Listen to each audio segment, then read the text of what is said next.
Yva here with Yva Lovée Arts, and today I will be making some mixed media mashup cards. And I got this idea from Stacy at Pink Poodle Crafts.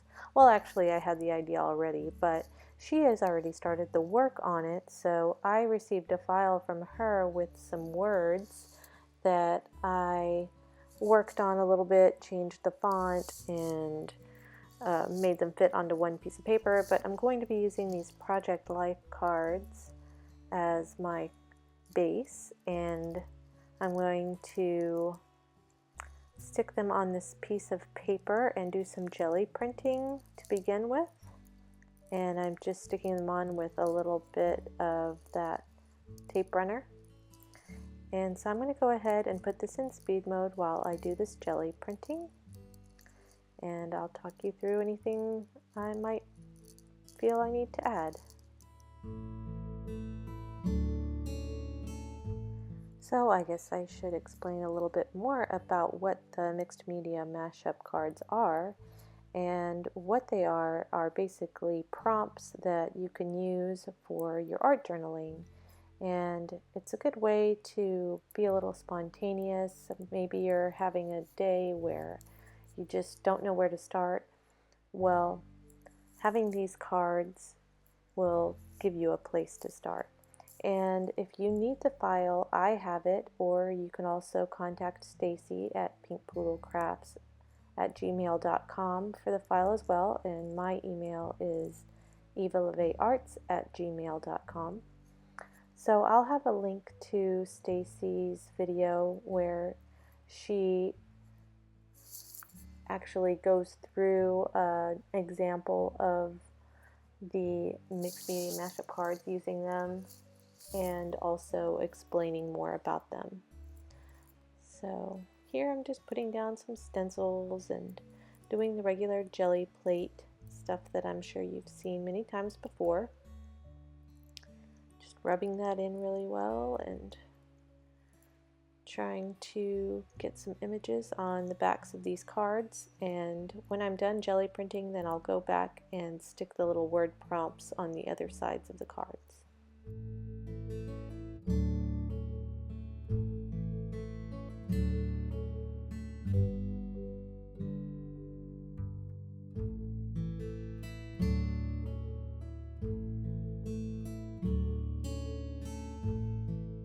Now you can see at this point that I've given up on that piece of paper that I was sticking them to, and I'm just putting them on individually, and this just seemed so much easier than what I was doing before.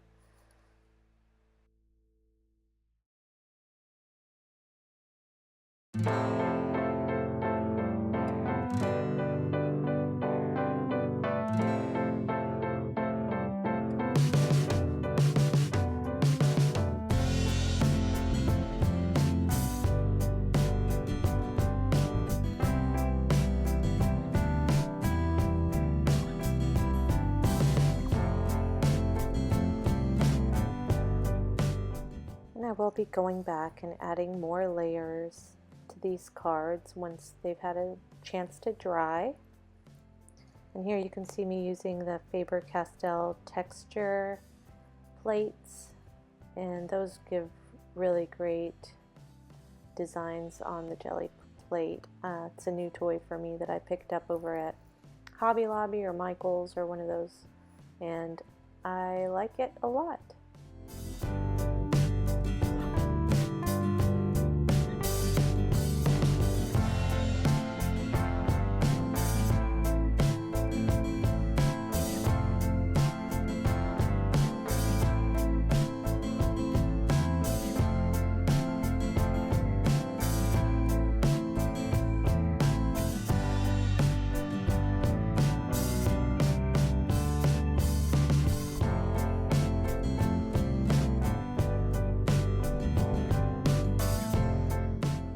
And I know I have sped this up quite a bit, so you're not getting a good look at what those prints look like, but in the interest of saving time, I didn't want this to end up being an hour-long video, so you will get a look at what the end result is on these cards towards the end of the video.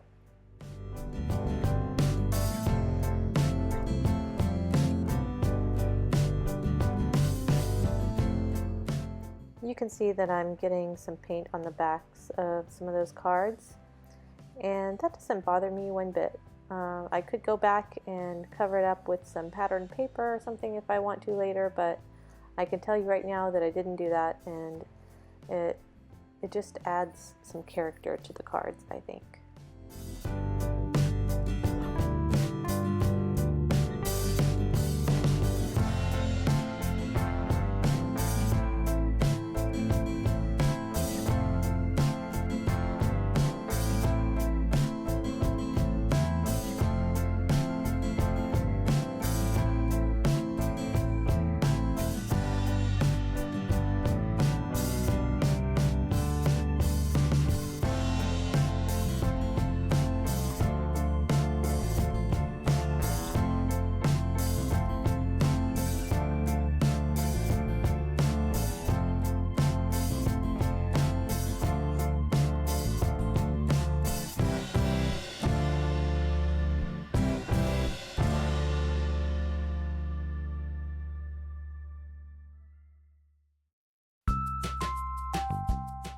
And here I'm using a little hand-cut stencil flower that I made to add some texture.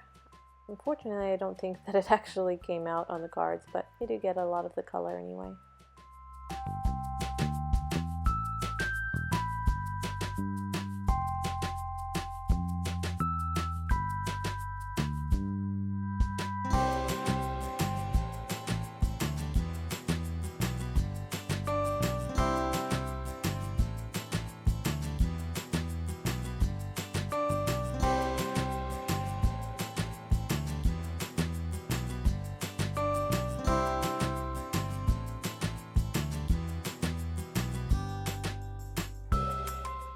And you can see my son Luke's little hand getting in the camera there. He's in my lap at this point.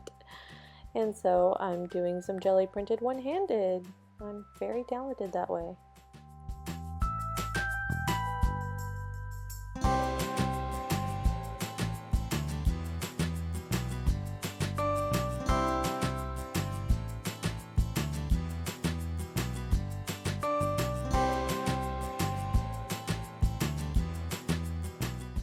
And we're about coming up to the end of the jelly printing part. And next we'll be adding the word prompts to the backs of the cards after they've dried. So I've got the cards all done and just flipping them through, giving them a little bend. Then I'll start to stick on the prompts.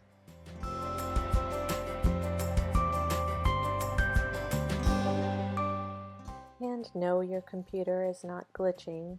I added some freeze frames here so that you could actually get a look at the jelly prints, because in these first ones I had forgotten to put them up so you could see them.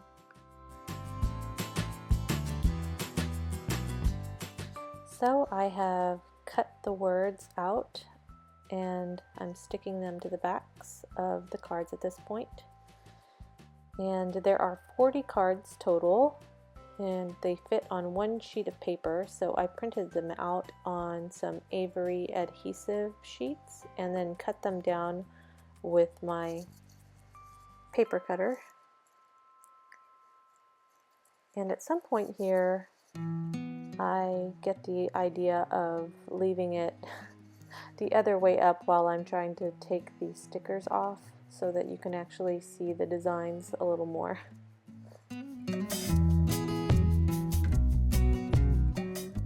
Now I do know that this can seem like a lot of work to some of you, but it is fun, and Stacy, I know, did offer on her video to make them for you, and she would sell them to you at a very good price. So if this is something that maybe you just don't want to spend this much time on and you just want something made for you, then that is certainly an avenue that you can take.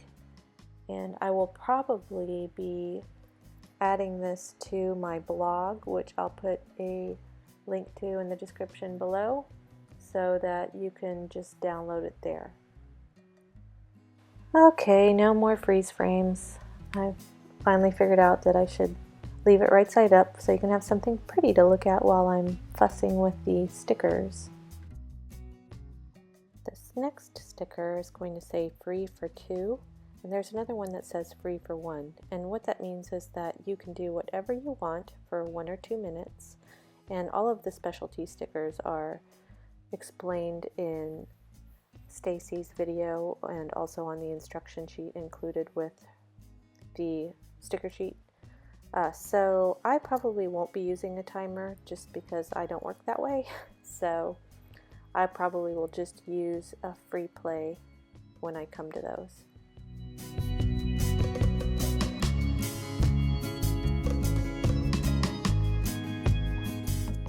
And I really like the way that Stacy set up these prompts.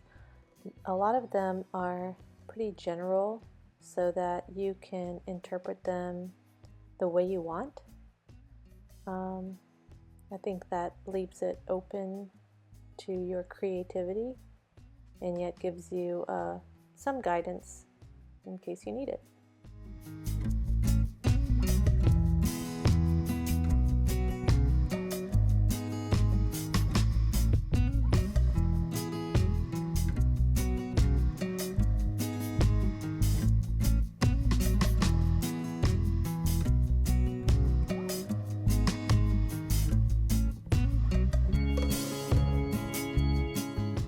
And I'm just about done applying the prompts to the cards.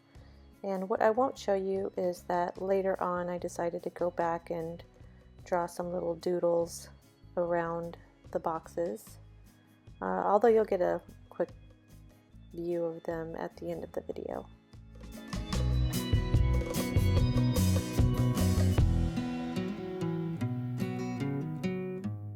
So next I am going to decorate an extra card that I'm going to use as my cover card, and I'm going to write mixed media mashup on it. But I just wanted to pretty up this one card that I had left over and add some more colors to it. So that's what you'll see me do here.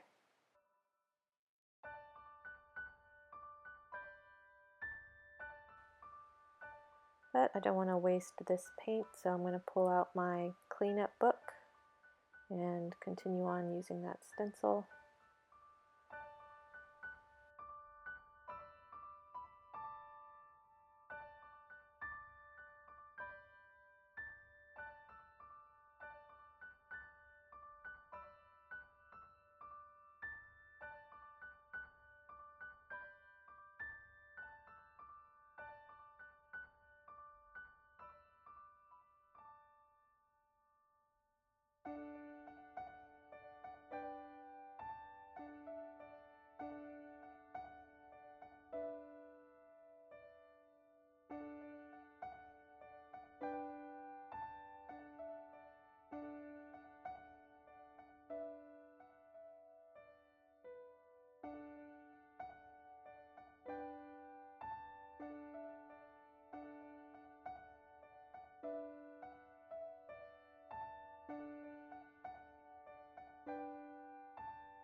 And I am a little impatient, so I'm going to use my heat gun and then I'll start on the lettering.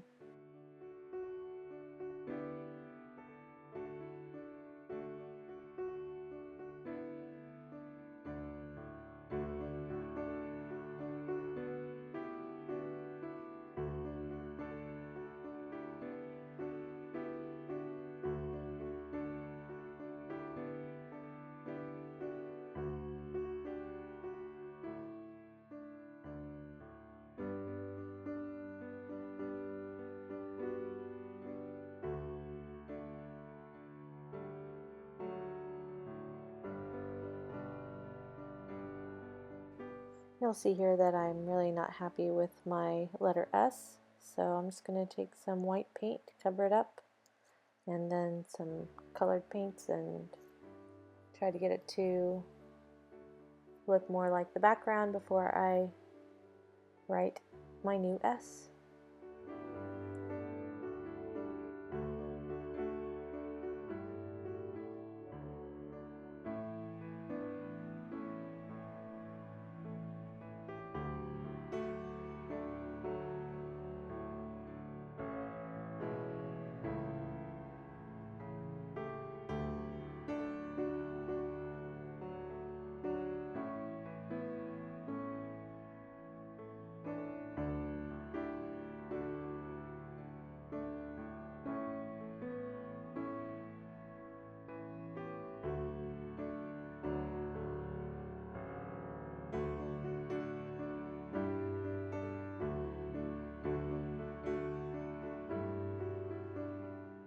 And that black Sharpie wasn't enough, so I'm taking my white Gelli roll pen and adding some cute little dots to the letters. And then I will also add some little tick marks around the edge, so it looks a little bit like stitching, but honestly it's a detail you probably can't see on camera, but I think it turned out pretty cute in the end.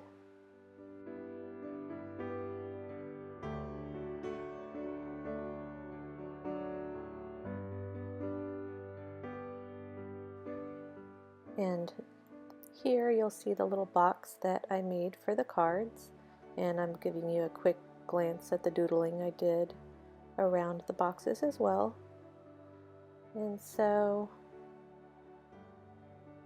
what I did was just measure the Project Life box, and then I cut out a piece of cardstock that I jelly printed on and cut out a little window, and that's it. Anyway, I hope that you enjoyed what you saw today, and give me a thumbs up if you did, leave me a comment, and subscribe if you haven't already. Thanks so much.